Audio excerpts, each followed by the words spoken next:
Hello welcome to Shri Ramanja sarees and dresses అండి. జమ్మలమడుగు. ఈరోజు మన రామాంజ శారీస్ అండ్ డ్రెస్సెస్లోకి బటర్ఫ్లై శారీ అండి. చూడండి ఒకసారి వర్క్ అండి. ఇది పూర్తి ఎంబ్రాయిడింగ్ వర్క్ అండి. ఇది మొత్తము ఎంబ్రాయిడింగ్ వర్క్, కింద కట్ వర్క్ వస్తుంది. బ్లౌజ్ కూడా చిన్న బుట్టాతో వర్క్ వస్తుందండి. మొత్తం అప్పుడు చిన్నగా ఒక లైన్ వేస్తాడు, ఇప్పుడు 3 లైన్స్ వచ్చాయి హ్యాండ్స్ కూడా. ఇందులో కలర్స్ కూడా ఉన్నాయండి.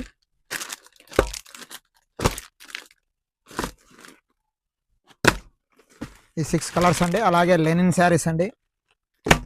ఇవి మీకు బటర్ఫ్లై అయితే 800 ఆ రేంజ్లో వస్తుందండి. ఇది లెనిన్ శారీస్ అండి, ప్రింటెడ్ శారీస్ చాలా బాగున్నాయి. క్లాత్ షైనింగ్ కూడా వస్తుంది. ఇవైతే 600 వస్తాయండి. అలాగే అండి కామధేను శారీస్లో ఇప్పుడు ఈసారి కలర్స్ వచ్చాయండి. 8 కలర్స్ వచ్చాయి. ఇదైతే కొంచెం ప్రీమియం క్వాలిటీ అండి. 650 వస్తుందండి. ఇంతకు ముందు ఉన్న క్వాలిటీ అయితే 600, ఇది 650 వస్తుందండి. ఇందులో 8 కలర్స్ ఉన్నాయండి. ఈ డిజైన్స్ అన్ని కావాల్సిన వారు మన Ramanja sarees and dresses visit చేయండి. అలాగే మా పేజ్ని లైక్ చేసి ఫాలో చేయండి. థ్యాంక్ యూ అండి.